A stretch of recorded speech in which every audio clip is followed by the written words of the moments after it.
Imagine serving abroad, believing that everything is fine at home, and then finding out that your wife is cheating on you, and what's the worst part? It all unravels in the middle of the mission. How do you deal with infidelity thousands of kilometers away? But what I found out afterwards was really hard to imagine, it was unimaginable. My name's Joe Anderson, and I'm a 26-year-old surgical technician in the U.S. Air Force, currently deployed in Afghanistan. I serve as either a sniper or spotter alongside my close buddy, fellow staff surgeon Matt Davidson. I joined up right after high school, continuing the family legacy of military service. My dad retired after 26 years in the Air Force and now calls Central Texas home. My grandparents also live in Central Texas in a retirement community. My grandpa put in 30 years with the Air Force himself.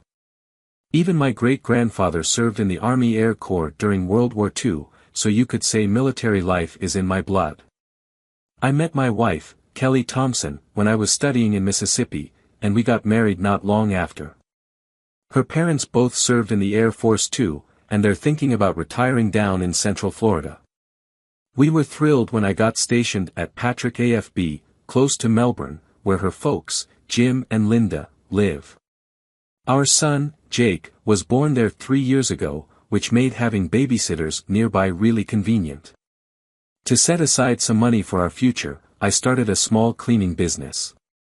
It all began by cleaning our church, but it grew to include base housing inspections. Over time, the business expanded, and now we've got around 10 or 12 employees. Kelly manages the accounting and scheduling, while I handle sales and oversee things. Our clients range from a small shopping center to a 3-story office building, plus various base housing contracts. We also make it a point to hire military-connected folks, like spouses, and a few guys to help with the heavy lifting. Before becoming a sniper, I worked as an avionics systems tech for most of my 8 years in service. But the Air Force started looking for sniper recruits for the wars in Iraq and Afghanistan, and since I'd scored expert in my last 3 firearms qualifications, they asked if I wanted to give it a shot. The hazardous duty pay was nice, and I was up for the challenge. Kelly was on board with the decision too. By then, Jake was 3 and growing fast. I ended up heading to Georgia to train with Marine and Army snipers. That's where I met Matt Davidson, a guy from upstate New York. At the time, we were the only 2 Air Force guys in the program, so we decided to team up and form a USAF duo. Most of the other troops stuck with their own service members too, though there were a couple of Army-Marine pairs. By the end of training, Matt and I finished in 3rd and 4th place, right behind an Army-Marine team. Matt had been stationed at McGuire AFB in New Jersey but got transferred down to Patrick, where we deployed to Afghanistan for an 18-month assignment. We'd been there for about 8 months already, and we'd been on a bunch of missions. Luckily, I could talk to Kelly, Jake, and both sets of parents through phone calls or Skype, which made being away a little more bearable. It wasn't the same as being home, though. One day, while Skyping with Kelly, I noticed a shadow move behind her in the background. I asked if it was Jake, and she said no, he was staying at her parents' place for the week, they wanted some time with him. She said it was probably one of the cleaning crew stopping by to check in. It was around 2 p.m. there, so I didn't think much of it at the time. But the next day, I got a call from my buddy, Greg Johnson. He's a close friend, and he and his wife help out with babysitting and cleaning sometimes. His voice was serious when he said, "Joe, man, I've got some really bad news. Kelly's cheating on you." I was completely floored, feeling like I was about to pass out from the shock. "You've got to be kidding me, right?" "Nope, no joke, man. I've got the evidence right here on my phone." Greg went on to explain that he stopped by yesterday afternoon to check in on Kelly and see if she had anything lined up for us over the weekend. She didn't answer the door, but he noticed her car was in the driveway. When he tried the doorknob, it was unlocked, so he walked in. And right there, in the kitchen, he caught her in a compromising position with another guy. He even mentioned that the guy was, let's just say, very well endowed, which could explain her interest. I hated to break the news like this, but I figured you needed to know immediately. His words hit me like a freight train. Greg, I'm at a loss for words. I know it's been a long 8 months, but she's already moving on from me. Yeah, looks that way, bud. So, what do you want me to do now? Greg, keep tabs on her. Make sure he's the only one. If there are others, I'll use that to get Jake away from her on grounds of being an unfit mother. She told me Jake was staying at her parents' place in Melbourne for the week, so keep checking. And make sure you snap some pictures. I need solid proof that she's cheating on me. Hey, don't we clean that office building where one of the attorneys works? Yeah, it's Stanley and Green. Maybe you should swing by and see what they say about my situation. I'll check with them too and see if they have any advice from here. Will do, Joe. I'll bring them whatever I find. Man, this is infuriating. You're stuck out there, and she's just doing whatever she pleases. Yeah, keep me updated and stay on it. Of course, Joe, I hated to be the one to drop this bomb on you, but I couldn't just sit on it. You and Kelly meant a lot to me and my wife. Don't let anyone else know about this, okay? Just you, me, and the lawyers. We've got to keep it tight until we can figure out the next move. Do you need me to wire you some cash for the lawyer? Let me know what you find out. And seriously, Greg, thanks. I thought Kelly was solid, but I guess I was wrong. Keep me posted if you get anything more from Stanley or dig up any more dirt. Don't worry, Joe. I'll be in touch soon. I leaned back in my chair, completely deflated. My heart felt shattered, and it was like the top of my head had exploded. How could Kelly do this to us? We'd been happily married for over 6 years. Why now? Was it because I'd been away for so long? I thought we were doing great, we had a strong intimate life, at least 2 or 3 times a week, and on weekends, it could be even more frequent. We were always together. And it's not like I'm lacking in the size department, I know I'm bigger than most guys from locker rooms in high school and even here. What now? That was the question burning in my mind. I had to get to the legal office. I needed serious help. I headed over to headquarters to see if I could make an appointment with a lawyer. When I walked in, there was an army surgeon at the front desk. She was kind of cute, and I asked her if I could speak to someone from legal. She asked what it was about, and I told her it was personal, about a potential divorce. She nodded and said, "Please have a seat, and I'll check who's available." She stepped through a door and was only gone for about a minute before coming back and saying, "Follow me." She led me into a room where a full-bird colonel was waiting. He stood up as I walked in. "Colonel Richards, this is Technical Sergeant Anderson. He's here seeking your assistance," she said before stepping out and gently closing the door behind her. The colonel walked around his desk, extending his hand. "Good to meet you, Sergeant Anderson. Have a seat and start from the beginning." He moved back to his desk, pulled out a notepad, and added, "Take your time, and let me know everything you've learned." I took a deep breath and laid it all out, everything Greg had told me. I even mentioned how he was going to reach out to a lawyer to look into things on my behalf. By the time I finished, I was sobbing uncontrollably, my whole body shaking with heavy sobs. I felt like a pile of jelly melting into the chair, completely drained. I wasn't even sure if I had the strength to stand and walk out of that office. I could hear the colonel pick up his phone and make a call. "Vic, it's Charlie. I've got someone in my office who could really use your help." "Yeah, he got some bad news from home." "No, not that kind of news."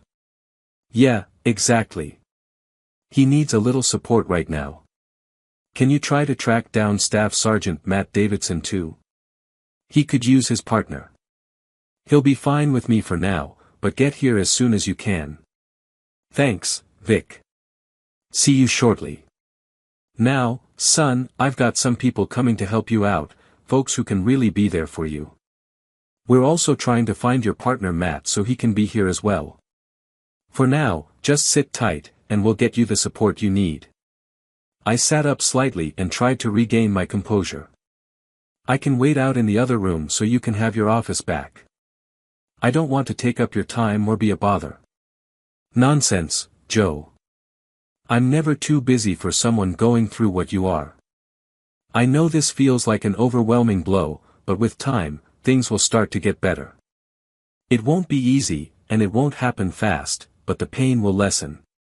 Trust me, I know from personal experience. Even 10 years later, there's still a sting, but you'll eventually reach a point where you can live with the hurt. It'll help to talk to someone who can guide you through this, and to remind you that you're still worthy of love and belonging with someone who truly values you. I know it's hard. It took me almost 5 years to heal after my own betrayal. There were days when I thought ending it all was the only way to find peace. But a kind soul, an angel, really, saved me from that dark place and helped me start healing. Now, I try to do the same for others who've been betrayed by the people they trusted the most. It's part of what helps me cope. I hope talking to someone who's been through it helps, even just a little. There is a light at the end of this tunnel, and I promise you, it's not a train coming to destroy you like I once feared. I sat quietly, taking in his words. Here was a man who had gone through the same kind of hell I was going through, and he had come out the other side. Someone had helped him find his way back, so maybe, just maybe, there was hope for me too. As I sat there, mulling over what he'd said, I wondered if I was any different from him. Could I bounce back like he did? Was I stronger, weaker, or just the same? I didn't have all the answers, but I knew 2 things for sure. First, I had to survive this, for Jake's sake. He deserved better than having a neglectful mom and a messed up dad. Second, I needed to make sure Kelly was never part of Jake's life again. She wasn't fit to be a mother, not with the way she was behaving. I could hate her for the rest of my life and never feel a shred of guilt about it. She had thrown everything away for a thrill. And what if she did it again with someone else who had something better to offer? How many times had she already done this? Did I even want to know? I wasn't sure if I could handle finding out just how long she'd been betraying me. If it turned out she'd been doing this for years, I might not be able to control my anger. The thought of strangling her, of watching her life drain from her eyes, crossed my mind. That way, she'd never have the chance to hurt anyone else the way she'd hurt me. Then it hit me, her parents. Did they know about all this and keep it from me? I honestly didn't think so. I'd been calling them mom and dad long before we even got married. They were closer to me than my own family. But now I had to figure out how to let them know without tipping Kelly off. Would they side with their daughter, though? As they say, blood's thicker than water. I knew I had to tread lightly. A soft knock interrupted my thoughts, and Father Victor Bianchi walked in, followed by my partner, Matt. Matt came straight over, dropped to his knees, and pulled me into a hug. Father Vic told me what happened, Joe. Please don't shut down on us. We need you here, especially now. I know it hurts like hell, but you've got to come back for Jake's sake. You don't want her getting custody of him, do you? I shook my head, my throat tight, unable to speak. Then dig deep, Joe. You've got to push through this. I'm here for you, and so is Father Vic. Don't forget that, Matt said, his voice steady. I know. I've also got Greg back home. He's looking into everything for me. He even has a picture of one guy, caught them in the act. Kelly bent over the kitchen table. Greg thinks there might be more, too. He's already contacted a lawyer and started the process. I'm sorry I broke down like that earlier, but it just hit me hard when I was telling the colonel. Come on, let's head back to the tent. Maybe you can get some rest. I'm pretty sure we're up next in the mission rotation. Joe, don't worry about that, Matt said. I'll get the rotation switched around. We might even be able to get you emergency leave to go home and deal with your wife and start the divorce. Who's this Greg that's helping you back home? The colonel chimed in. Colonel Richards, it's Greg Johnson.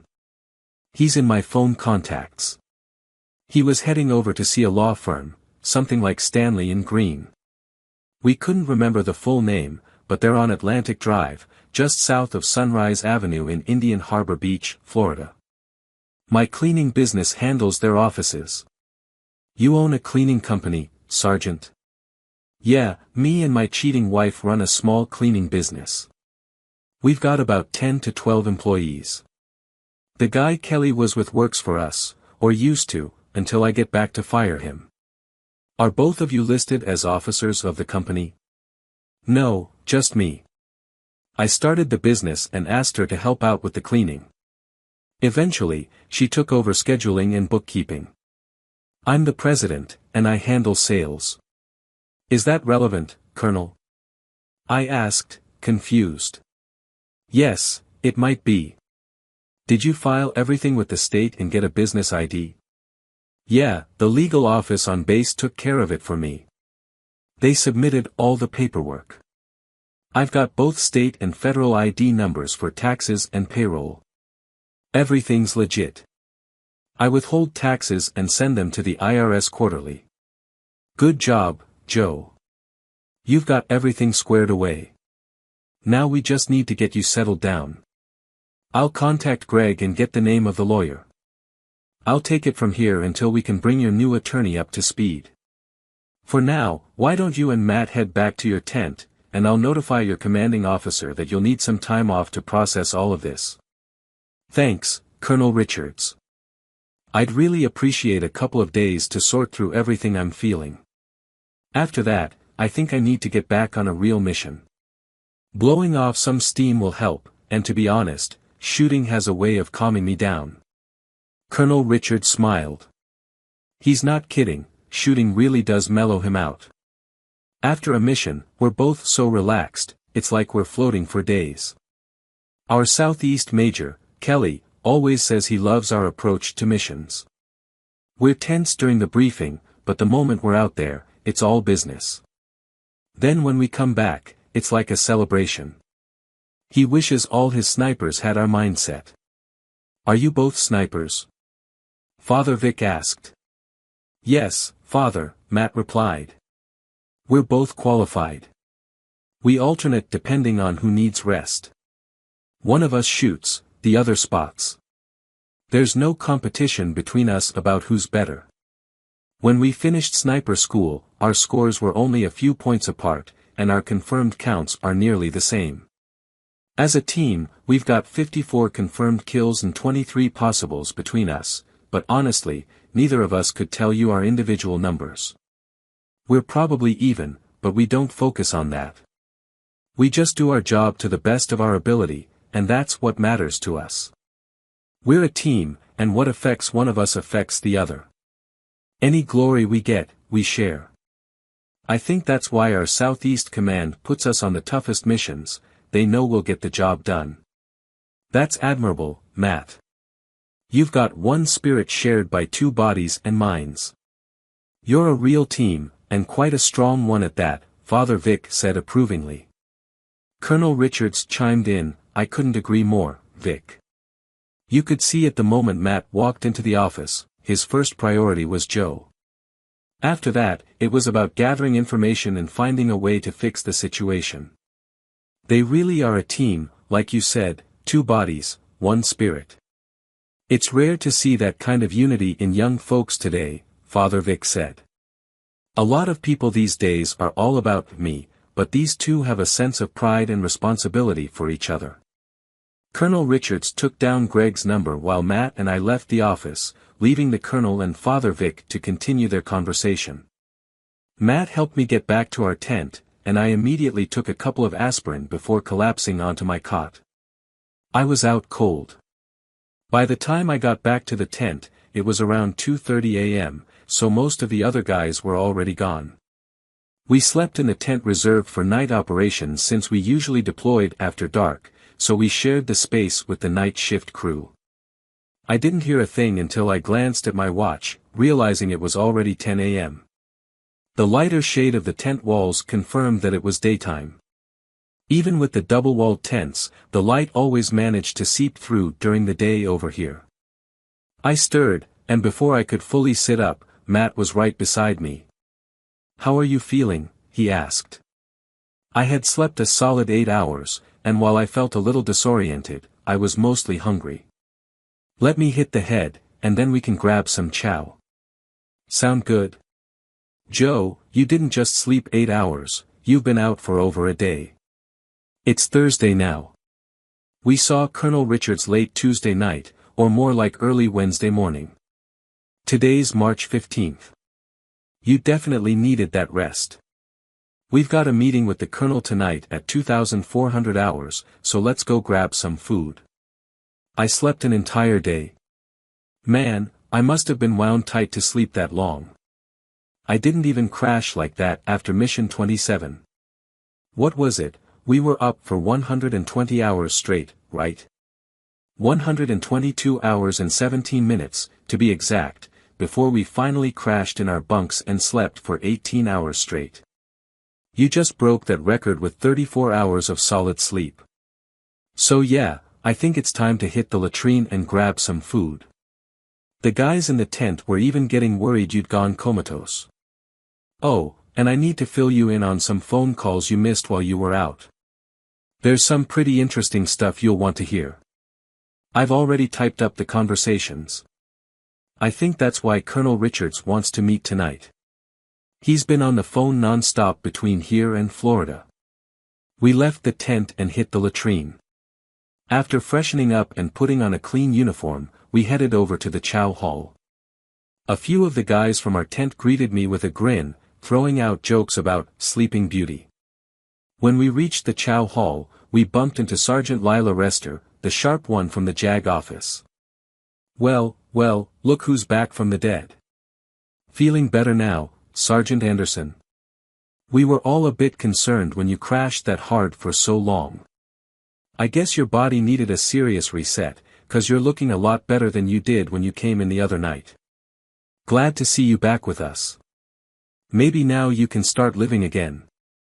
And, hey, I know that look. I might not know the full story, but I'm guessing at Dear John over Skype, right? We see a few of those every month, and not everyone handles it as well as you seem to be, at least now. I guess the shock didn't wear off until you talked to the Colonel. He's a great guy and really gets it, especially better than some of the other JAG officers around here. That's probably why he works the late shifts, considering the time difference. Most of these breakdowns happen in the early hours here, which is afternoon back home. Thanks for your concern, Sergeant Rester. I think your reboot analogy was spot on. My body and mind needed a hard reset, and now I feel a lot better. Want to join us for lunch? Normally, I'd love to, but I think Matt's got some important stuff to share with you, and I'm guessing you'd rather keep that private.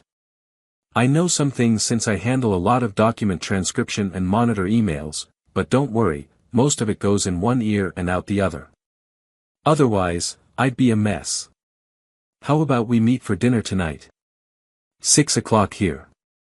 I'll even bring my friend Amy. Why bring a friend? Matt chimed in. Well, what else would you do while I'm talking with Joe? Joe, I think you've got yourself a fan, Matt joked. Maybe so, I said with a chuckle. Any guy who can take a hit like the one you've been through and bounce back 2 days later must be interesting to talk to, Sergeant Rester continued. Plus, I'm curious about what 2 Air Force guys are doing here on an Army base, has to be a good story there. See you tonight, fly boys. Sergeant Rester left us standing near the chow hall entrance. I shook my head and asked, was she flirting with me, or am I just reading into things? Joe, my man, she was definitely flirting. I'm more curious about this Amy. I don't think I've met anyone by that name around here, but first, weren't you saying something about being starving? Let's fill that bottomless pit of yours and then rest up for tonight. I ended up eating 2 slices of meatloaf, 3 slices of roast beef, double servings of mashed potatoes with gravy, 4 bowls of veggies, 2 slices of apple pie, and a cup of ice cream. While I was stuffing my face, Matt filled me in on what I'd missed. Greg had called twice, and then the lawyer called too. Matt had the lawyer connect with Colonel Richards. Greg also managed to snap more pictures, one of a captain we used to clean for and another guy who occasionally worked for us. That helped my case for getting Jake, but it also stirred up my anger again. This time, though, I didn't explode or break down like before. Instead, it just confirmed what kind of person I had married. Tom and I left the chow hall and decided to hit the gym for a bit. Afterward, we headed back to the tent, and I took a nap. I wanted to be well rested and alert for dinner. I figured we'd grab a late breakfast before meeting the colonel at midnight. After a shower and getting dressed again, Tom and I made our way back to the chow hall. We'd only been waiting at the entrance for a few minutes when Sergeant Rester and a young Marine corporal joined us. We went in, got our meals, and sat at a quiet table, ironically, the same spot Tom and I had sat earlier for lunch. We reintroduced ourselves to Lila and met Marine Corporal Amy Stevens. It was funny how quickly Tom hit it off with Amy. Turns out, they were both from upstate New York, Tom from Rochester and Amy from Geneva, near the Finger Lakes. They had grown up only about 50 miles apart. Meanwhile, Lila and I spent our time talking about ourselves, our childhoods, what we wanted out of life, just everything. Lila was from a small town outside Lexington, Kentucky, while I was born at Beale AFB in California but raised just outside Austin, Texas. My dad had bought 10 acres near Round Rock and built a house along with a few outbuildings for his various hobbies. I didn't mention anything about my current situation, but I did talk about Kelly, Jake, and our life before I was deployed. Before I knew it, I glanced at my watch. It was already 9:15. We'd been talking for over 3 hours. We said our goodbyes and made plans to meet again, maybe for another meal, a movie, or a workout. Afterward, Tom and I headed to the communications tent to see if I could get in my usual Skype call to Kelly. It was mid-morning back home, around 10:30 a.m., so I figured she'd be at home working on payroll for Friday. There was an open computer, so I logged in, got online, and called her.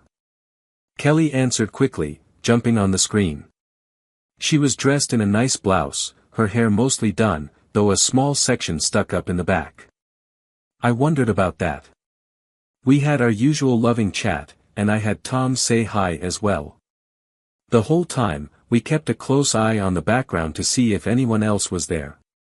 Near the end of the call, Tom noticed a faint shadow on the wall behind Kelly, definitely a man's shadow. The light in front of Kelly wasn't very bright, so the image wasn't clear, but it was there. I felt my face drop into a frown, and Kelly noticed immediately. "Joe, what's wrong, honey? You've got a strange look on your face. Is everything okay over there?" "Yeah, babe, I thought I saw something behind you, but it was probably just a reflection from a car passing by or something. I'm good here. Just making sure you're not missing me too much." "Oh, Joe, you have no idea how much I miss you, sweetheart. I miss your strong arms around me, your kisses, especially having your body next to mine all night long. But if I keep talking like this, I'm going to start crying about how much I miss you. I love you, and I'll talk to you soon." The video cut out. But since I was the one who made the call, the audio kept going for a moment longer, and I clearly heard Kelly laughing with another man before the line finally disconnected. Tom and I nearly laughed out loud ourselves because, as Kelly had been talking about what she missed, the shadow in the background was mimicking her movements. Now, without a doubt, I knew exactly who Kelly really was. Right then and there, I decided she would never see Jake again. Without hesitation, I called my parents. "Mom, I need you and Dad to head down to Florida and pick up Jake. Just tell Kelly that you really need to spend time with him. She's cheating on me, and once she's served, she'll try to take him from me. I can't let her near him." My mom gasped, her hand covering her mouth. She's doing what? What happened?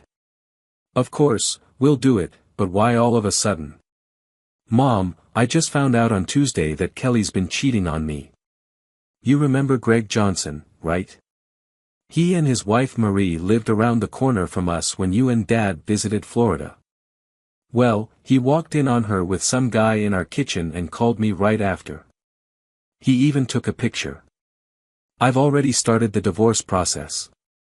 Right now, Jake is with Jim and Linda for the week, but I think Kelly's planning to get him this weekend, so you two need to get down there fast. I don't want Jake around her. I'd like to believe she wouldn't bring anyone into the house while he's there, but I can't be sure anymore. Joe, honey, I'll talk to your father, and we'll get down there as soon as we can. I'll try to call Linda and see if we can stay with them for a bit. That way, we'll be close if you need anything. Are you coming back soon to deal with this, or will you have to handle everything from over there? I'm not entirely sure yet, Mom. I'll know more after tonight. I've got a meeting with my lawyer here, and he's been really helpful.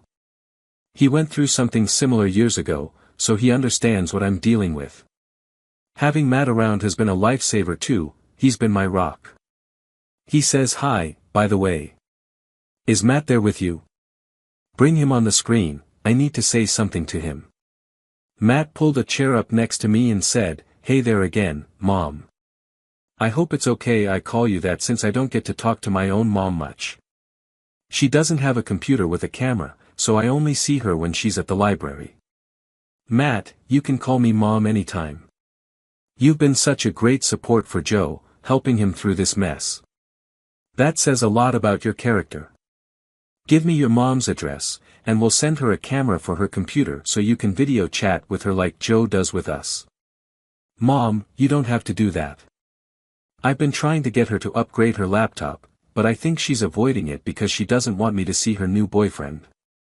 Since Dad passed 2 years ago, she hasn't mentioned much, but a couple of times a man answered her phone and quickly hung up, claiming I had the wrong number. But I know it wasn't the wrong number. When I called back, either Mom picked up, or it went to voicemail. I think she's embarrassed and worried I won't approve. I probably need to write her a letter and tell her it's okay if she's found someone. Oh, Matt, you should definitely do that. I'm sure it would make her feel better about coming clean about this mystery man. Sometimes we forget that our little boys have grown into men. Now, you two go on. I've got to get your dad up to speed, and we'll head down to Florida. We love you both. Joe, we're going to get through this, just like we've handled every other challenge. Got it? Yes, Mom, I said with a hint of sarcasm. I love you too. Be safe on your trip. Are you planning to fly or drive? We'll talk to Jim and Linda first, then decide on the best way to get down there. Mom, please don't say anything to Jim and Linda about the divorce or Kelly's affair. I don't want them confronting her until we've got everything in place. I want her to be as shocked as I was when I found out. So, keep it quiet, okay? All right, son, but we might feel them out to see how they'd react to infidelity. They understand long absences too. We'll keep you posted on what we find, and you do the same. Love you. Bye. Love you too, Mom. Bye. As I hung up, Tom looked at me. Man, your mom's handling all this so calmly, but I bet she's fuming inside. I could see it in her eyes when you told her about the cheating. So, when do you normally call your in-laws? Now might be a good time. No one's waiting on the line, and I'm sure you'd love to see Jake. Thanks, Tom. Just give me a minute to pull myself together. That last part got to me. While you're at it, can you grab us a couple of beers? I think I need one right now. Yeah, no problem, buddy. I'll be back in a sec. I took a deep breath and dialed the Wilsons. After a few rings, Misty picked up. Hey, Joe. How are you doing? Do you want me to get on Skype so you can talk to Jake? That'd be great. I haven't had a chance to talk to him all week. I just found out he's staying with you guys. We hung up, and a few minutes later, she was online. I called on Skype, and soon enough, her face popped up on the screen. Misty, you look fantastic. I hope Jake hasn't been too much trouble for you two this week. Oh, Joe, you know Jake's never any trouble. He's such a sweet kid. Sometimes I wish you had a dozen more just like him. Jake came into the room and raised his arms, wanting to sit on Misty's lap. Hi, Daddy. I miss you. When are you coming home? Monty misses you too. Hey, buddy. I miss you too. I'm not sure when I'll be home, but I think maybe in a little while, possibly next month. We're supposed to get a break about halfway through the tour, but we'll see. It depends on where we are and what's happening. Yay, Daddy. I miss you a whole lot. Are you being good for Grandma and Grandpa? I've been good, haven't I, Grandma? Yes, Jake, you've been a very good boy for Grandma and Grandpa. Joe, is everything okay over there? You look a little off, Misty asked, her voice tinged with concern. Yeah, everything's fine here. I might be busy for a while, though, so it could be a bit before I can call again.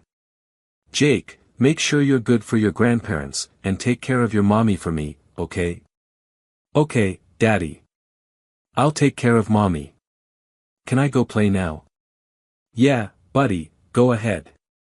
I love you. I felt tears starting to creep down my cheeks as I said those words.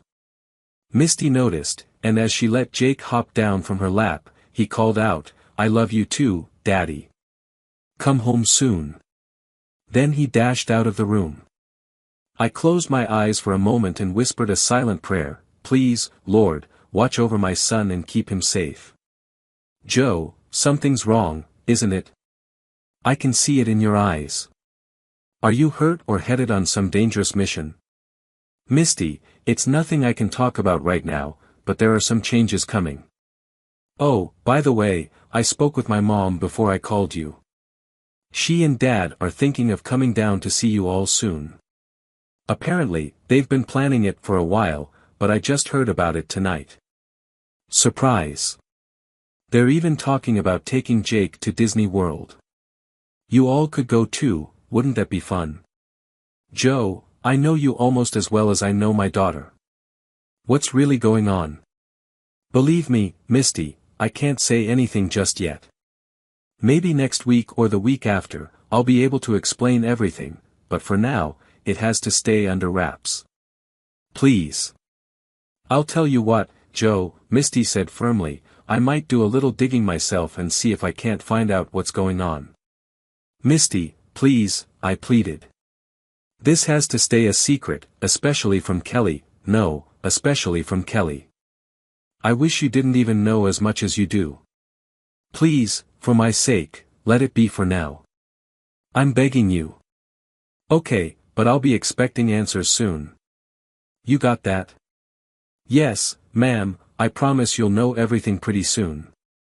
I love you all so much, so please hang in there, okay? Joe, I'm going to need some straight answers soon. We love you a lot too, and the sooner you can tell us, the better. Otherwise, I'll worry myself sick. I promise, as soon as I can explain everything, I will. I love you guys more than you know. We'll talk soon. I've got to go now.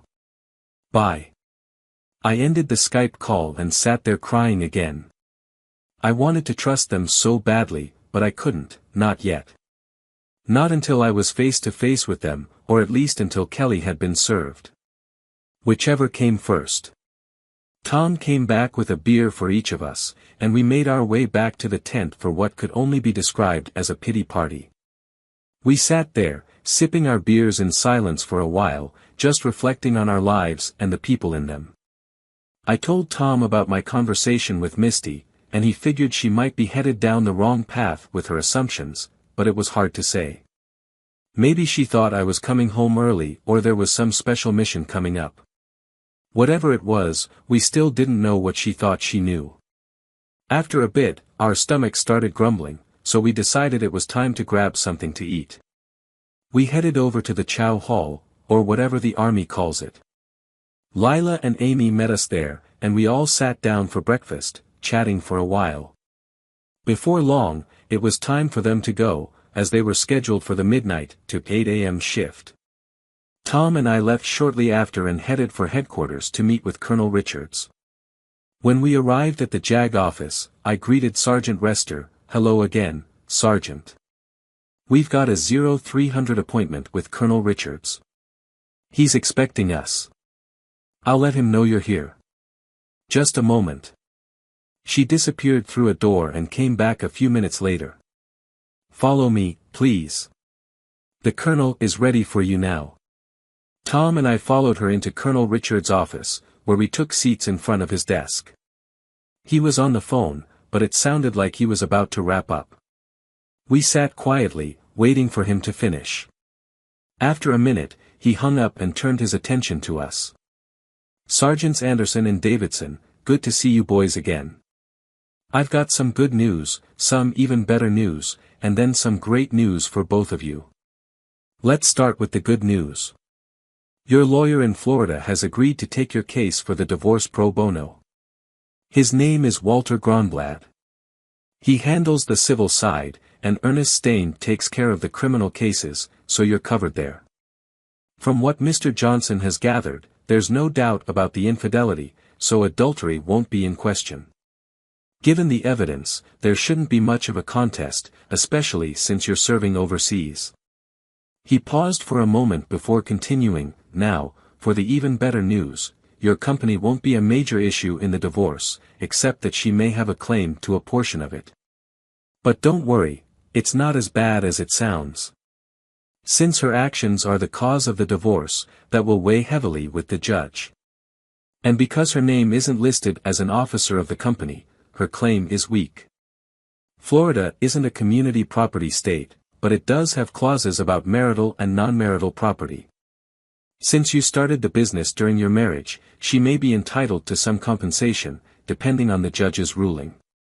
Gronblad thinks the judge will probably award her a monetary amount for her work in the company. Is she paid as an employee, or do you both share the profits?" "Colonel Richards, we both take a salary from the company. All the profits go into a trust fund for our son's college education. We keep a portion for maintenance and supplies, but the rest is for Jake's future." "Well, son, you might just be the smartest husband I've come across, or you've got some excellent advice. With the way you've set up the company, she won't be able to touch a dime of the assets. Everything belongs to your son and the executor of the trust." "Who's the executor? Is it you or your wife? Please tell me it's someone else." "It's actually his godfather, Greg Johnson. In our wills, if something happened to both of us, Greg would take over the company, custody of Jake, and serve as the executor of our estate and the trust. Honestly, I'm not even sure Kelly remembers we set up the trust that way. We can deposit money into it, but we can't take any out until Jake turns 18. That's incredible, Joe. Who helped you set it up like that?" "My dad did. He said it was the best way to make sure Jake would have the money for college when he needed it." "Your dad was spot on. This trust is rock solid. Only the executor or the parent can access the funds, and only for your son's education. Actually, it's for all of our kids. I think my dad had it worded so that it covers any child born from the marriage of Joe and Kelly Anderson." "Wow, that means if Kelly had another kid with someone else, they wouldn't be included under that trust," Tom chimed in. "Exactly, so long as we can prove the child isn't mine with a DNA or blood test." Suddenly, a terrible thought hit me. Oh my God, what if Jake isn't mine? I can't even bear to think about it. I broke down, and before I knew it, the colonel was on the phone, looking for a specific number. "Walter, it's Charles Richards again. Is there any chance we could arrange a DNA test for Jake? Saliva should work. See if the hospital did any routine workups when he was born. A lot of them do that now. Oh, and do you have a copy of the trust for his college fund?" Great. Look it over thoroughly, I'm pretty sure we've got an ironclad agreement there. And Joe tells me both he and his wife are paid salaries from the cleaning business, with all profits going straight into the trust. Yeah, smart move. Aha. All right, keep me posted as soon as you find something. Thanks. Bye. He hung up and turned to me. Joe, I've got to say, I'm more impressed with each new thing I learn about this situation. Now, for the great news, you and Tom are headed out on a mission tomorrow night. It should only last 3 or 4 days, and after that, you'll be homeward bound for 15 days of leave. You'll have a chance to cool off before you deal with things back home. And I can arrange for Tom to take leave with you, if you think you'll need him. I can tell you two have a strong bond, and it's not something that's easy to break. Colonel, as much as I'd love to have Tom come with me, I don't think it's fair to him. Greg will be there for me, and honestly, he's like a brother to me, we've known each other since basic training. But Tom and we're more like twins. Anyone who spends time with us can see that. So, what's the decision? Is Tom going with you or staying behind?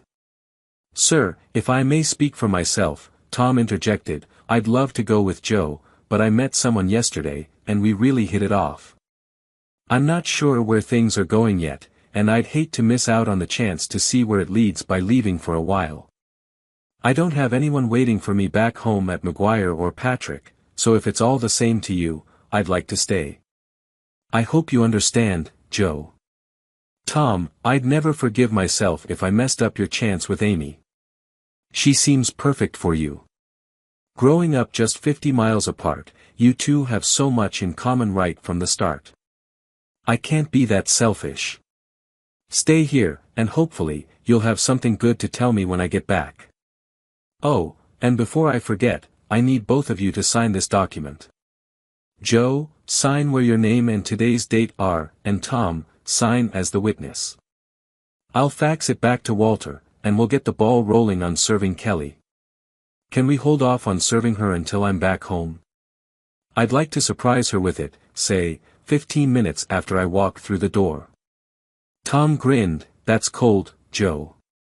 I just want to see the look on her face when she reads the papers. It'll be my little payback for the shock I got from Greg's phone call. The colonel chuckled. Tom's right, that's ice cold, but I approve. If you can snap a picture of her expression, I'd love to see it. It might give me a bit of satisfaction by proxy. No problem, Colonel. I'll make sure to capture that moment just for you. And if her reaction is as good as I'm expecting, I might blow it up to 11 by 17 and frame it in the living room. The colonel shook his head. I'm not sure that would be appropriate. What would your son think? You're right, Colonel. It wouldn't be the best idea. But it would sure remind me that not every woman can be trusted. True enough. Well, I've got some more work to finish, so why don't you two head back to your tent and catch some sleep? You may not get much for the next few days. I don't have all the details of your mission, but Major Kelly assured me that you two are the only ones for the job. Good luck out there, and come back safe so we can get you on that plane home. Thank you for everything, Colonel. I'm not sure I deserve all this help, but I really appreciate it. I know my son would thank you if he could. And I thank you as well, Colonel, Tom added. Joe's my best friend, and like he said, we're like twins. Whatever hurts one of us hurts the other. The colonel smiled. You two have a rare bond. I wonder what will happen when your tours are over and you're separated by different assignments. We've already talked about that, Tom said. Out in the field, we've made plans. We'll be best friends for life. No matter where we are, we'll always stay in touch. And who knows? After we retire, we might even settle down in the same area, or maybe not. My dad has friends all over the world. They stay in touch through emails and messages, reminiscing about old times and catching up on their lives now. He says it keeps him from ever feeling lonely. Your dad sounds like a wise man. I might take that advice and try reconnecting with some of my old friends. I've lost touch with a few, but I'm still in the service, and maybe some of them are too. Thanks, Joe. That's a great idea. Now, go get some rest. I'll handle things on this end, and Walter will keep things moving back home. You just focus on coming back from your mission in one piece. Thanks for everything, Colonel. I'll see you soon. And thanks from me too, Colonel. My brother here needed help, and I'm really glad you were there for him. We do what we can, Tom. That's what we're here for, to help when people need it. As we left the Colonel's office, I paused in the reception area and turned to Lila. Sergeant Rester, we're going to be out for a few days, work stuff, but when we get back, I know Tom would like to see Amy again. And as for me, well, after I take care of my situation back home, I'd love to catch up with you too. I'm not making any commitments, but I'd like to get to know you better. Sergeant Anderson, I'd like that. I'm not attached to anyone right now, and I think it's about time I considered a flyboy for a change. Tom chimed in, so, no more ground pounders or jarheads, huh? I wouldn't say that just yet. But I do know one jarhead who might be into a certain flyboy she met not long ago. Now, you two get out of here, I know you've got work to do. Thanks, Sergeant. I hope to see you soon, I said as we headed out. Joe, I think we might have stumbled into something here, something we need to think about long and hard. Then either run like hell or stop running. I'm just not sure which yet. I think you're right, brother. But first, let's get some sleep. 5 days later, we were flown back in by helicopter after our mission. 8 confirmed kills and 4 possibles. We had hit a cave up in the mountains near Dar. The insurgents had been using a camo tarp to hide the entrance. They'd drive their trucks down the valley at night, hide them in the cave at daybreak, then wait until nightfall again to continue down the valley and resupply their forces. We counted 5 trucks, loaded with cargo, and about 12 men with the convoy. Using infrared, we tracked them down the valley, but they vanished. I marked the area, and the next day, in daylight, we scoped it out. That's when I spotted what looked like a rock moving, or flapping in the wind. Turns out, it was the camo tarp. Once we figured that out, it was just a matter of waiting for them to emerge at night and picking them off. When the Marines moved in afterward, they confirmed 12 dead and found a huge stash of weapons, food, and even bunks in the cave. It had been a major stopover on a supply route to the A1 highway. The Marines blew the place up, leaving only the paperwork scattered around. When we got back, we were so calm, it felt like we were floating. I set up a meeting with Colonel Richards, and he handed me my flight orders along with some additional details. Once you're back in the States, contact Major Kenneth Riley at this number. He'll arrange your flight down to Patrick. You'll fly into Atlanta, then over to Fort Stewart for a courier flight to Patrick. After you arrive, get in touch with Walter Gronblad at this number. He'll coordinate with the process server, who will drive you home and then knock 15 minutes after you walk in. Now, the big question is, do you want to call your wife when you land in Atlanta, or wait and surprise her? I think I'd rather surprise her with the papers when we're alone. And what about Jake? Where will he be? It looks like your parents have already made it to Florida and are staying with your in-laws. They've got Jake with them for the week, and they'll have him until Wednesday. You're set to land Monday afternoon, and if everything goes smoothly, you should be home by around 1,400 hours. So, calling her is totally up to you. Thanks for everything, Colonel. I'll be sure to get that picture of her reaction. My phone takes great photos. You've got some packing to do and a ride to catch if you want to make that surprise happen. Best of luck. Thank you. Hopefully, I'll be back soon. I'm planning to grant temporary custody of Jake to my in-laws since they're already with him. Walter has all the paperwork ready for my signature. Good to hear. I'm just doing my job, here to serve those who serve. I left the office and headed back to my tent, where I found Tom waiting, my bag already laid out. He'd packed my underwear, socks, and extra uniforms, leaving just my toiletries and another pair of boots for me to add. All my Class A uniforms were back home, so I only had my battle dress uniforms and a few personal items here. I gave Tom a hug, told him goodbye, and stepped outside to find my ride. A Hummer was idling out front, with an Army PFC holding the door open for me. I tossed my duffel bag into the back, climbed in, and we drove toward the flight line. From that point on, the journey became a blur. I arrived in Atlanta at 6 a.m., where I was met by an Army helicopter crew ready to fly me to Fort Stewart. After landing, I had about an hour before my C-130 was scheduled to take off for Patrick AFB in Florida. I decided to give Kelly a call. Hello. Hey, Kelly.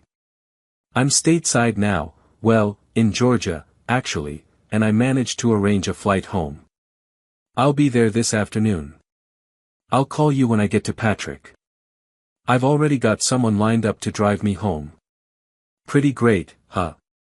Joe, you're coming home today? How, why? I mean, wow. You said this afternoon. Do you know when exactly? I want to make sure I'm ready for you. Your parents are here, staying with my folks. They've got Jake with them. Wait a minute, you planned this to surprise me, didn't you? No, sweetheart, the only surprise was me coming home. Everything else is just icing on the cake. I'll be home soon, and I can't wait to see you and hold you again. I've gotta go now, but I'll see you soon. Love you. Bye-bye. I hung up, barely managing to keep the anger out of my voice. It wasn't easy, but I controlled my breathing, just like I did when lining up a target in my crosshairs. That calmed me enough to stay composed. I called Walter next to arrange for a courier to pick me up. Now it was just a matter of making the trip to Patrick and meeting the courier who'd take me home. When we landed at Patrick, the plane taxied up to the operations building. I dragged my half-filled duffel bag down the ramp, feeling the exhaustion setting in. Waiting near a civilian van with Melbourne Courier Service printed on the side was a young man, about 25, standing 6 feet tall and built similarly to me. His head of bushy black hair was hard to miss. Dressed in jeans and a polo shirt with a gun on his hip, he looked more like an off-duty cop than a courier or process server. But the van's logo said they were bonded, so maybe the gun wasn't out of place. I figured he was there for me. I approached him and said, "I'm Technical Sergeant Anderson. Are you here for me?" "Yes, Sergeant. I'm your ride home, and I've got a special delivery for your wife. That delivery will be made exactly 15 minutes after you walk through the door. You're a bit early, I wasn't expecting you for another half hour, but I got the call when your plane was about an hour out and was told to be ready for your early arrival. Shall we go?" "Yeah, let's get this done. I told Kelly I'd be home around 1400 anyway. Let's go. I'm exhausted and just want to get this over with." "Sure thing. Hop in." I climbed into the passenger seat and buckled up. About 15 minutes later, we pulled up in front of my house, and as I was getting my duffel bag out of the van, Kelly came running out, screaming my name like she was overjoyed. How could she act like this, knowing what she'd been up to behind my back? I dropped the bag, letting her throw herself into my arms. I kissed her, held her tight, but the tears in my eyes weren't from happiness, they were from sorrow. I picked up my bag, and we walked into the house, arm in arm. "Babe, I'm dying of thirst. Military flights don't exactly come with drink service, and I can't even remember the last time I ate. Can we hold off on rushing to bed until I get some food in me? I need to fend off starvation before I'm in your arms." "Of course, baby. I'll warm up some leftover casserole and grab you a soda." "God, I'm so glad you're home." I collapsed into my recliner in the living room. The thought of sitting at the kitchen table made me sick. That table, I'd be getting rid of that, just like the bed. Kelly kept chatting away a mile a minute from the kitchen while she got me something to eat and drink. She brought me the soda first and sat on my lap, kissing me like she hadn't done anything wrong. The microwave beeped, and she jumped up to grab the casserole, returning with a steaming plate. I had just set the plate on my lap when the doorbell rang. Time for me to get into action. That's probably for me. I'm expecting some paperwork about when I need to go back. Let me grab the door. Kelly didn't think twice about it, having no idea the courier had parked out of her view. When I opened the door, there stood the process server with a large manila envelope. Kelly didn't seem concerned. "Is there a Mrs. Kelly Anderson here?" the man asked. "Honey, this guy's here for you, not me. You expecting something?" "No, Joe, I'm not. I'm Kelly Anderson. Do you have something for me?" I pulled out my phone, ready to capture the moment. "Yes, ma'am," he said, handing her the envelope. "You've been served." He turned and quickly headed back to his van. "What's this, honey? Why am I getting served with papers?" "I don't know, Kelly. Why don't you open it up and find out?" She tore open the envelope, pulled out the papers, and started reading. As her eyes scanned the top of the page, she looked up at me in shock. I snapped the picture I'd been waiting for. Then, just like that, she fainted. I picked her up and laid her on the couch, then went back to my lunch.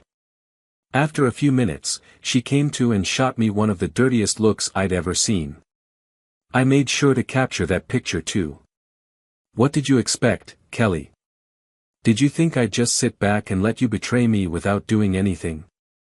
I'm honestly disappointed in you. Did you really think you could carry on like this behind my back and I wouldn't find out? Joe, baby, it's not what you think. It only happened once. I never wanted to hurt you, I swear. I was just so lonely. I love you so much, and I'm so sorry you had to find out like this." I cut her off. "It wasn't just once, Kelly, it was multiple times, with multiple people. At least that's what I know about. I mean, I could almost understand Dick Harrison and his charm, but Jamie Goodman? That guy couldn't land a date to save his life. And then there's the captain you've been seeing for over a year. No, Kelly. I'm just glad I found out now. I'm leaving. Wait, no, you are leaving. Go pack your bags and get out of my sight. I don't want to see you here again. I'm going to see my son. Oh, and while we're at it, is Jake even mine? Do you even know?" Kelly curled up into a ball on the couch, sobbing uncontrollably. I grabbed my truck keys, hoisted my duffel bag, and walked out. I made it as far as the corner of the street before I broke down, my head resting on the steering wheel as the tears flowed. 10 minutes passed, and then I saw Dick Harrison's car turn down the street, heading straight for my house. That was enough to send me back. I turned the truck around and pulled back into the driveway. Walking in, I found Dick trying to comfort Kelly. "Dick Harrison, get out of here right now before I throw you out myself. Haven't you done enough damage to this marriage without sticking around?" "Hey, that's uncalled for. I'm just trying to help her out." "Help her? She doesn't deserve your help. Did she tell you that you were the only one?" "Oh, wait, she did, didn't she? You really think you're the only guy, don't you?" Dick looked at Kelly, his expression falling, and silently walked out. "Joe, that was so unnecessary. Why are you acting like this? We can work things out, right? Kelly, our marriage ended the moment you were unfaithful. It's just official now with those papers. How far back does this go?"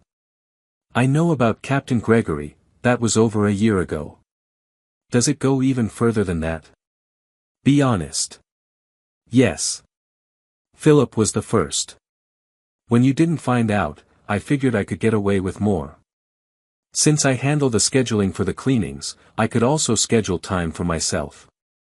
Was I not enough for you? Was our marriage so boring that you had to find someone else?" No, Joe. It wasn't you. You were the best partner and the best father. I don't even know how it started. Well, actually, I do. Philip told me I was the most beautiful woman he'd ever met, and I fell for it. That first time was a huge mistake. I felt horrible. I didn't do anything for months after that because I was so ashamed. I thought you'd find out. But when Philip called me again for another cleaning, I should have sent someone else, but I thought I could handle it. I was wrong. He was charming, persistent. After that, it just became easier. You didn't seem to notice, so I never stopped. I should have told you right away, but I couldn't. And then it became like a sickness, I needed more. I'm so sorry, Joe. I'll leave now. I'll pack up and go to my mom's. Wait, your folks are there. Maybe I'll stay with Susie Henderson. I'll be gone. I'll take Jake, and we'll leave you to your new life. You will not take Jake. Do you hear me? I'm not letting you anywhere near him. You're not fit to be his mother. You're a liar, Kelly, and you don't deserve a child or a husband. The papers are signed, and now we can all move on with our lives. My parents are taking Jake to Disney World, and while they're gone, you can explain to your parents why we're no longer together. You'll also need to tell them that they'll have temporary custody of Jake while I'm overseas. But you will have to tell them how badly you messed this up. I can't forgive you, Kelly. It's just not in me. Yes, Joe. She pulled the papers out of the envelope, her face paling as she read them, gasping at certain parts, probably the evidence laid out against her. She signed the last page and placed them back in the envelope, then quietly walked to the bedroom. I sat there, staring at the soda in my hand, my untouched tuna casserole growing cold on the table. Kelly found me hunched over in the chair, my head in my hands, tears silently flowing again. I thought I was done crying, but clearly, I wasn't. I heard her moving in and out of the house, loading her things into the car. She came back one last time and knelt on the floor in front of my chair. Joe, I'm so sorry for the pain I've caused you. I don't think I'll ever be able to forgive myself for what I've done to our family. It was just physical, it was never about love. You gave me all the love I could have ever wanted and more, but something in me craved the attention. I think it was the thrill of doing something forbidden that drove me. I guess you were right, I'm a mess. But I'm sorry. Please tell Jake that I'm sorry. Maybe you could even tell him that I died, so he can move on from me in time. I don't know what I'll do now. I won't contest the divorce, and what you're offering is more than generous, considering what I've done to you. If you find anything of mine, just call Susie or toss it out. I won't darken your door again. Joe, I still care about you, but I understand. Goodbye. She hugged me, kissed the top of my head, and then she was gone. I sat there for the rest of the day, not moving, not doing anything. I was completely numb, drained of every emotion. When I finally stood up, I went to the bathroom, relieved myself, and returned to the living room to start making the calls I had to make.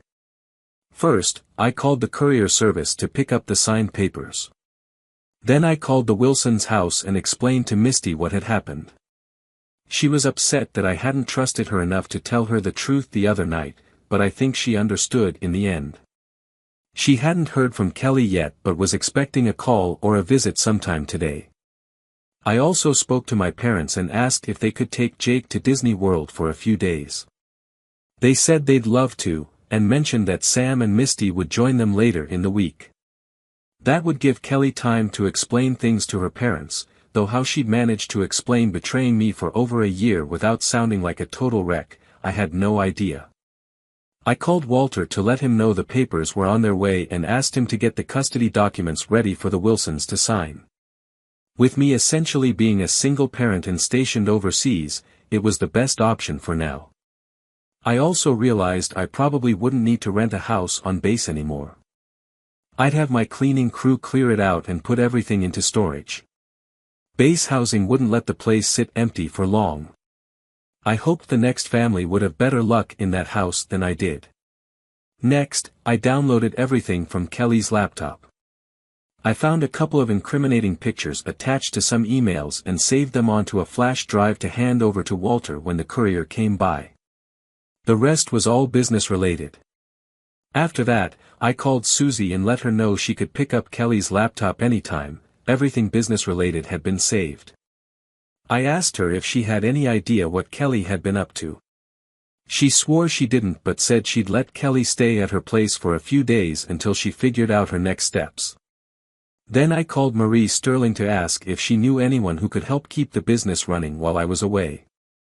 She told me that she and Michelle Rossi could handle it. I told her I'd already loaded everything they needed onto my desktop, so they could use that until I returned. Marie expressed how sorry she was about everything that had happened. "Joe, I didn't know anything until Dawn told me last week. I always thought you and Kelly were perfect together. I guess sometimes you just can't see what's really going on. If you need anything, Dawn and I are here for you." "Thanks, Marie. I'm just exhausted. Everything hit me at once." Kelly didn't even try to deny it. At first, she only admitted to the first time Dawn caught her. Then that guy, Dick, came by to comfort her, but as soon as he found out he wasn't the only one, he left in a hurry. "Joe, I'm so sorry for everything I've done to you. I don't think I'll ever forgive myself for what I've done to our family. It was purely physical, it wasn't love. You gave me all the love I could ever ask for, more than I deserved. But something inside me craved attention, and I think it was the forbidden nature of it that drew me in. I know I'm a mess, like you said, and I can't make up for it. Please, tell Jake that I'm sorry. Maybe one day you could tell him I died, and he can forget about me over time. I don't know what I'm going to do now. I'm not going to fight this, and what you're offering me is more than fair after everything I've done to you. If you find anything else of mine around the house, just call Susie or toss it out. I won't be coming back. Joe, I still care about you, but I understand. Goodbye." She hugged me, kissed my head, and left. I stayed there for the rest of the day, motionless. Numb. I had no more tears left to shed. When the next day rolled around, I finally dragged myself to the bathroom, then returned to the living room and started making the necessary phone calls. First, I called the courier service to pick up the divorce papers. Then, I called the Wilsons and explained everything to Misty. She was upset that I hadn't trusted her enough to tell her the truth sooner, but I think she understood. She hadn't heard from Kelly yet but was expecting a call or visit that day. After that, I called my parents and asked them to take Jake to Disney World for a few days. They were thrilled at the idea, and Sam and Misty were planning to join them after a couple of days. It would give Kelly time to talk to her parents and explain her side of things. Her side. How could she possibly explain over a year of betrayal without sounding like a total mess? Next, I called Walter and told him the papers would be coming his way shortly. I asked him to prepare the custody documents for the Wilsons to sign, as I was now, for all intents and purposes, a single parent temporarily stationed overseas. I didn't think I needed to rent the house on base anymore. I'd have my cleaning service pack up everything and put it in storage. Base housing probably wouldn't let the house sit empty, even if I requested it. They'd most likely give it to another family that needed it, which was fine. I hoped the next family had better luck with the place than I did. I then downloaded everything from Kelly's laptop, finding a couple of interesting pictures attached to emails. I saved them onto a flash drive to hand over to Walter when the courier arrived. Everything else was business related. I called Susie and told her she could pick up Kelly's laptop anytime. I had already removed all the business files. I asked if she knew about Kelly's affairs. She swore she had no idea, but agreed to let Kelly stay with her for a few days until she figured things out. Finally, I called Marie Sterling and asked if she knew anyone who could keep the business running in my absence. She said she and Michelle Rossi could handle it. I told her I'd already set everything up on my desktop, so she could take it from there. Marie sounded genuinely sorry. Joe, I had no idea until Greg told me last week. I always thought you and Kelly were the perfect couple. I guess sometimes you can't see the forest for the trees. If you need anything at all, Dawn or I will be here to help. Thanks, Marie. It's just been a lot to process all at once. Kelly didn't even try to deny it, though at first, she only admitted to the one time that Greg caught her. Then that guy came over to comfort her, thinking he was the only one. He left in a hurry once he found out he wasn't. What about Jake? Do you have someone to take care of him? Yeah, Marie. His grandparents are going to have temporary custody until I get back, which will be in about a year. After that, I'm not sure, but Kelly won't be part of his life. I made it clear she's not to be around him. I'll probably tell Jake that she had to go away for a while, and maybe when he's older, I'll explain the truth. I don't even want to think about that right now. Why don't you come over for dinner tonight? Bring your desktop and all the business paperwork. Michelle and I can start getting familiar with everything so we can take over from there. You don't want to stay in that house too long, too many memories, too many ghosts. Come stay with us for the night, okay? I'll come by for dinner, but maybe you and Michelle should go through the kitchen and take whatever you want. I'll toss the rest. You're right, this place holds too many memories, good and bad. I'll try to get into the Bachelor Airman's quarters until I can store everything before I head back. Thanks, Marie. You and Dawn have been lifesavers through all of this. Joe, what are friends for if not to help each other when it's needed? You'd do the same for us if the situation were reversed. So don't say another word, just accept our help and love and keep moving forward, okay? Yeah, I can manage that. I've got some other calls to make. Do you need me to bring anything for tonight? If you've got some beer, that'd be great. We're running low, Dawn's been hitting it hard this past week. You know, walking in on Kelly really messed him up. I made him call you the next day. He didn't want to, but I pushed him to do it. You needed to know what was going on. I hope you understand. Yeah, I get it. I'll explain more when I come over tonight. I had my partner, Tom, with me through all of this, and he's been a huge help. He's like a brother to me, couldn't have made it without him. See you tonight, Marie. The courier's here for the papers. I promise I'll be there. Yes, Mom, I promise, I added with a grin. Marie always had a way of making me smile when she slipped into her mother hen routine. Well, there isn't much more to say about this chapter of my life. I survived the heartbreak and betrayal. Jake lived with his grandparents for the next year while I finished my deployment. When I returned, I had a new girlfriend, Lila. She eventually decided that flyboys weren't so bad after all. Her enlistment is up in a few months, and then she's headed back here to be with me and Jake. Oh, and Jake absolutely adores her. He took to her right away. Sometimes when he's cranky or tired, he'll say, I miss Mommy, but she was bad and had to go away. He's 4 now and sharp as a tack. Misty got him into a pre-K program, and he's already reading and writing, both in print and cursive. He can even count to 100. Misty jokes that he'll be smarter than his dad soon, and honestly, I wouldn't doubt it. His dad was pretty clueless for a while there. I've been incredibly fortunate to have people like Sam, Misty, my parents, Dawn and Marie, Tom, Colonel Lane, and especially Lila stand by me. Each one of them, in their own way, helped me get through what happened with Kelly. Thanks to them, I'm whole again, and life feels normal. I can't forget Walter either, he made the legal process smooth, from handling the paperwork to the court hearing.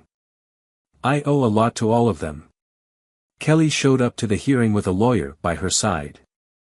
She's found a job and is living in Orlando now, close to her parents, though things have been rough for her. Her mom really let her have it when she turned up at their house 3 days after I came home. I don't think things are all that friendly between them, but it's slowly improving. Kelly is also going to therapy as part of the divorce agreement. According to her mother, she doesn't even have a boyfriend. Her mom told me Kelly finally realized what she had done and how much it had impacted her life, so she's sworn off relationships for the time being. As for me, I'm gradually getting over the pain, and Lila has been a huge help. We're engaged now and planning a wedding once she's done with her enlistment. Jake helps too, just by being there. Sometimes, he'll crawl into my lap when I'm sitting in the recliner, give me a big hug, and say, "It'll get better, Daddy."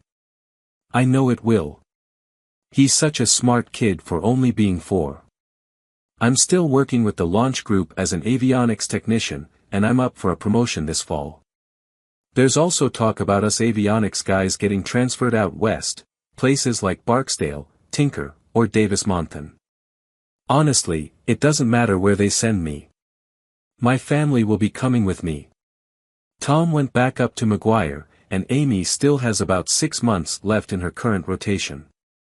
There's even a rumor that she might be coming home earlier than expected, military rumors, you know how that goes. She's planning to get out when her enlistment is up next year. They're engaged too, actually. Tom and I proposed to Lila and Amy on the same night.